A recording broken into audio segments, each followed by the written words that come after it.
Do you feel like you have to be good at everything? Do you have those expectations for not only yourself, but perhaps your spouse, maybe even your kids, maybe even the people you work with? We call this focusing on your strengths versus focusing on your weaknesses. And we watched a video recently that was so powerful in explaining this when we look at it from the perspective as being parents and our children bringing home a report card. What do you do when your child brings home a report card? Well, and it's actually a revisit of a video. We saw it years ago in a course that we took through our church in Zoe. And it showed us, it really was humbling for us because we were those parents that our kids would come home with A, B, B, and then maybe there was a C plus, maybe even like a C minus. Where did we focus our energy? Mm-hmm. And they called me out, like watching the video. I'm like, oh, I'm that parent that I was just focused on having the belief that they should have all the things, being good at everything. And it really helped us do some internal check-in to go, oh, I have this expectation that they should be good at everything. And do I have that thought about myself? And then am I holding you up to that same standard? When we have the expectation that we have to be good at everything, we tend to focus then on our weaknesses and improving on our weaknesses versus really growing in our strengths. And from a business perspective, we can delegate or hire or outsource our weaknesses. So it's so important for us to take a look at this and ask, are we looking at our weaknesses to try to improve them? Or are we focusing on what we're good at, what our strengths are, and driving them forward? And when you think of it from a husband and wife perspective, if we have the belief and the tendency to think that he should be good at everything, my brain is going to zero in on all the things I think he's not doing right. And that's when the nagging and the, oh, did you know you should have done it this way? You could have done it. Why didn't you do it this way? And all of those types of conversations happen. And I'm guessing that they don't land very well. Our example for this is great. When we did the strength finders and we brought them home and compared each other's, it was so revealing for us to understand what each other's strengths are.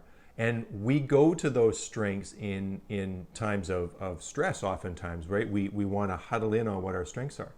My strengths is analytical. I'll never And forget. I like to ask questions. Yeah, So a lot of questions. When I read his strength finders, because that is an assessment that we do, you can do it on your own as well. And we looked at it and I was like, oh, this explains so much, because I always used to put the dialogue of him asking me questions. It meant that he didn't trust me. I wasn't doing it right. When in fact, no, that is his strength. And when we've allowed for that now in our life, in our personal life and in our business, I constantly go to him. I'm like, okay, let's figure this out. I know you've got a good question to ask here if I can't figure it out.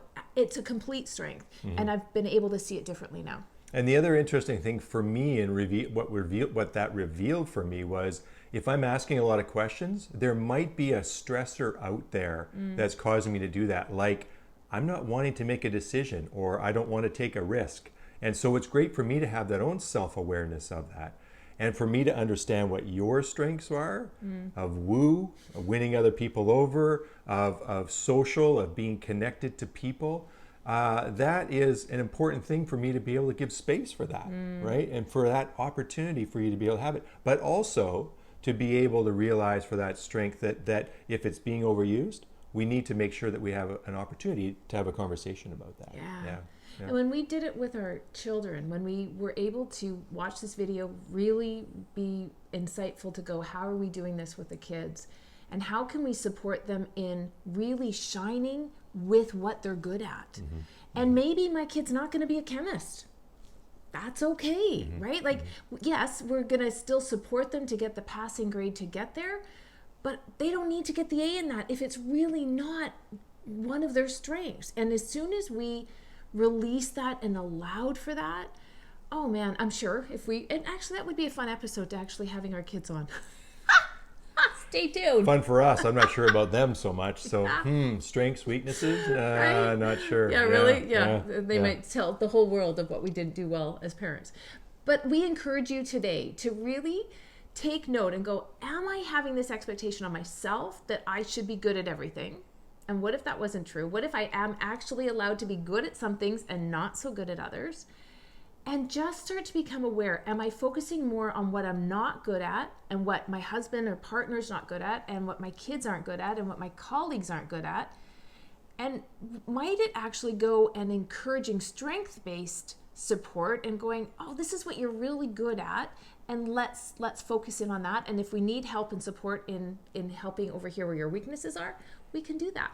Yeah, definitely. So it's important to be aware of what your strengths and weaknesses are, but make sure you're focusing on building up on your strengths and just being aware of your weaknesses and ways in which you can be able to be supported in those areas. So, Yeah. All right, that's all we got. Have a great week for now. Bye for now.